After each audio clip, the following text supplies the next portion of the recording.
Leaving NATO would actually be an economic boom for the United States of America. It's a topic that really nobody's discussing. Sure, we talk about the fact that NATO is a waste of money, that we spend so much money giving to NATO. We cover the lion's share as a nation. We cover the expenses for an organization, an alliance that really doesn't do much for us, if anything at all. I would say probably nothing. But hey, that's me. But no, it's far bigger than that. Leaving NATO would actually benefit our economy in many ways. It would actually drive more money into our nation as a result of us leaving NATO. And I'll explain why here in a second. But let's cover a couple of there's a few 800-pound gorillas roaming around the room right now that we should probably cover. Number one, should NATO even exist? I would argue no.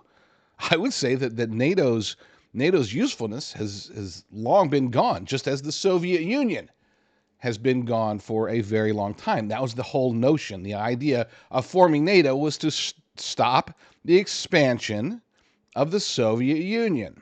Well, the Soviet Union is gone, and even the remnant of the Soviet Union, Russia, is not in expansionist mindset. People say, but look, they invaded Ukraine.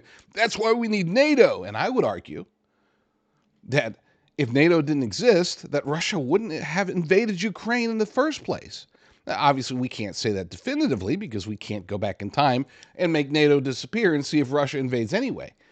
But one of the reasons, for sure, this is indisputable, one of the reasons that Russia did invade Ukraine in the first place was because Ukraine was trying aggressively to join NATO, despite promises way back in 1994, was it? When it was declared, we will not expand NATO eastward, and then boom, we started expanding NATO eastward. Ukraine would be the crown jewel of NATO, of course, and Russia is very concerned about that. Imagine if there were Russian nukes in, for example, Cuba.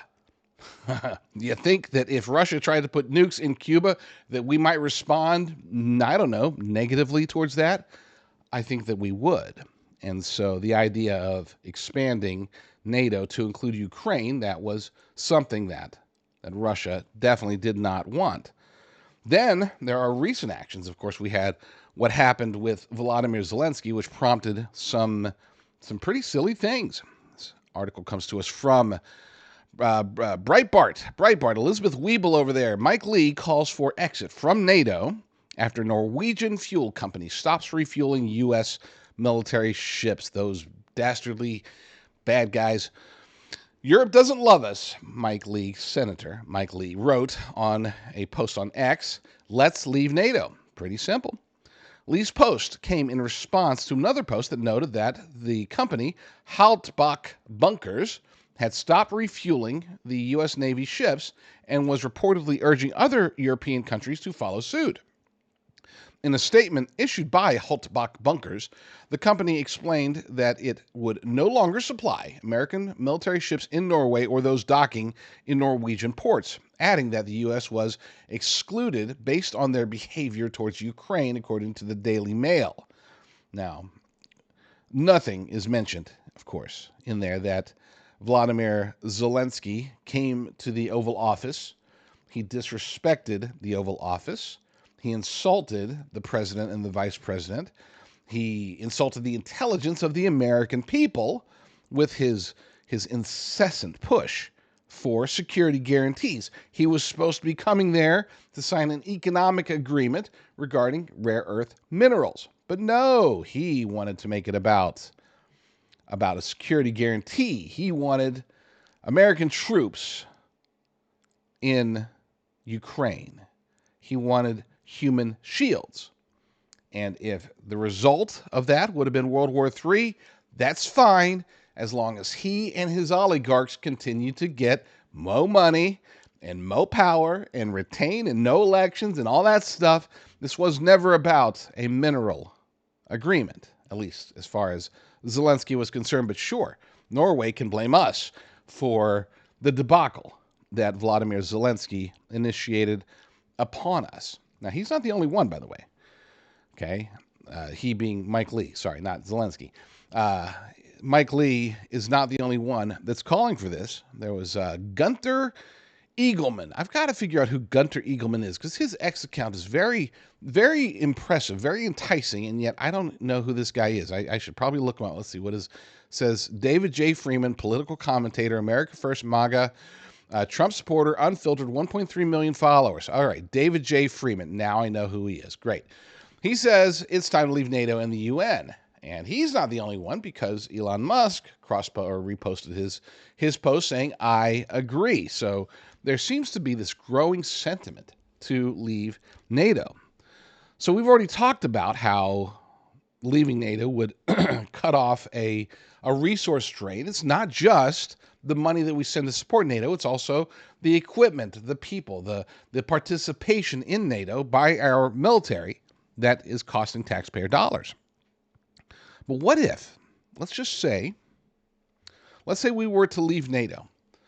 What would happen? There's one thing that's already being discussed right now that would be accelerated if we were to leave NATO, and that is a European army. Now, a lot of people are like, oh, we don't want Europe to have an army. I don't know why. If Europe wants to be a union, which they clearly do, if they don't want to have individual sovereign nations, which they clearly don't, and if those sovereign nations no longer want to be, sovereign, well, so be it. Then they should have an army for the European Union. I have no problem with that. And here's the thing. If that were the case, if we were to leave NATO and they were to form a European Union army, well, guess where they would probably want to buy weapons from? You guessed it, folks. At least a good chunk of it would come from the United States of America. Now, you might be like, oh my gosh, are you supporting the military-industrial complex? By no means. Look, the military-industrial complex is going to create weapons and build all sorts of guns and ships and jets and everything, okay? That's going to happen no matter what. We might as well make money off it and sell it to people that are friendly to us. You might say, but Europe won't be friendly to us anymore if we were to leave NATO. I would disagree about that as well. Okay, I mean, here's the thing. We can say all we want about whether Europe likes us or not. They don't like us. They never have. But they do need us. And they always will. Well, maybe not always, but at least for the foreseeable future, there's going to be a need for the United States of America to support NATO. Now, instead of us support Europe. Now, instead of us supporting Europe through NATO, what if we supported them through transactional arrangements regarding our military prowess? Why don't we just sell them weapons that they need? It would be an economic boom, more jobs, more this, more money flowing in, all of that good stuff.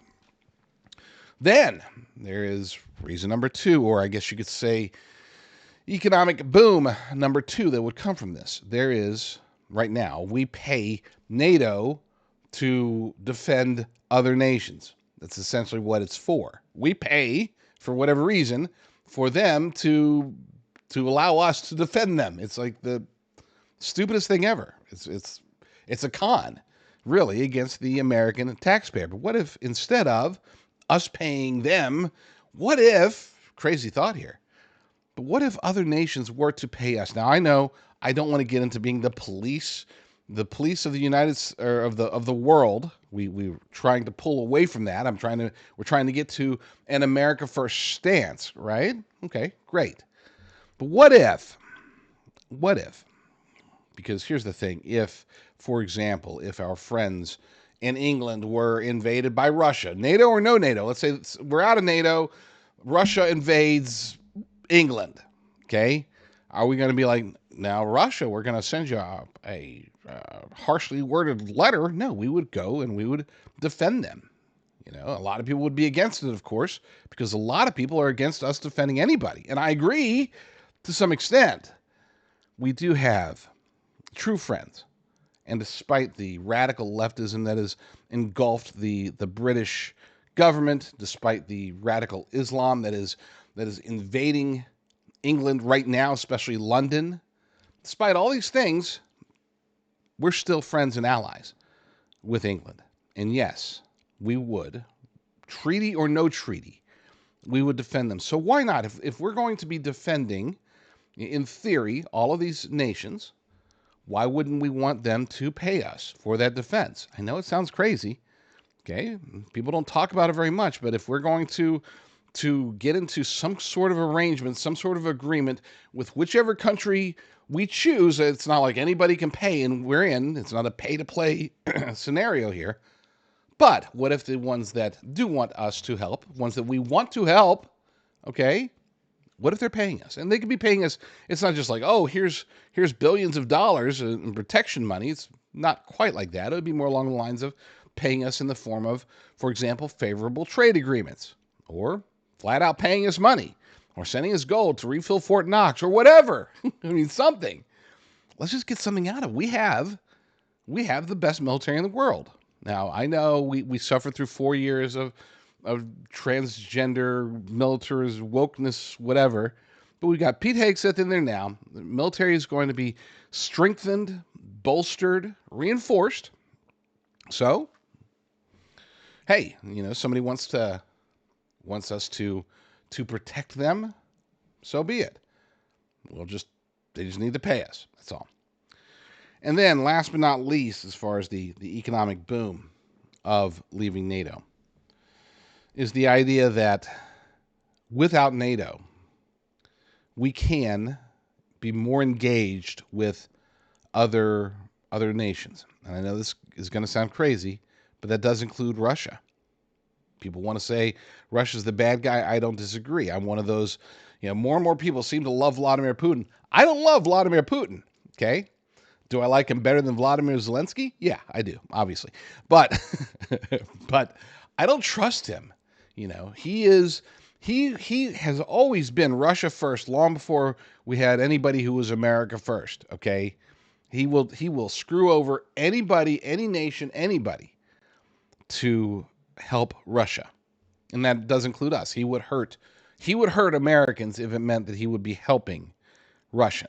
That's in his nature. And I don't like it, because that obviously makes him potentially adversarial to us in certain situations, but I don't disagree with it wholeheartedly. I mean, I think the nations should be sovereign, and they should put their own nations above everybody else. And if every nation did that, then I think we'd have fewer problems in the world, but that's a whole other discussion for a whole other day. After the debacle of a meeting with Vladimir Zelensky, Vladimir Putin went out there and basically said, look, we got a ton of rare earth minerals ourselves. Why don't we work on it? We'll even let, companies come in here, American companies can come in and invest and start getting it themselves. It doesn't even just have to be an agreement with Trump. It could just, we could work with Exxon or somebody. I don't know who he'd work with. But there are potentials for dramatic and very lucrative economic deals that could be made if we were not part of an adversarial alliance such as NATO. Look, I think that NATO was absolutely positively necessary for many decades, for probably 5 decades, okay? 5 decades, NATO was beneficial. One could argue that NATO is the reason that we were able to win the Cold War. NATO is the reason or part of the reason that the Soviet Union no longer exists. I'm not saying that NATO has always been bad, but it has outlived its usefulness, and it has become more of a detriment than a positive for the United States of America. So I wholeheartedly agree with a lot of the growing chorus of people who are saying we should leave.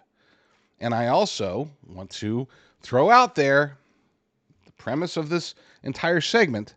I stand by it.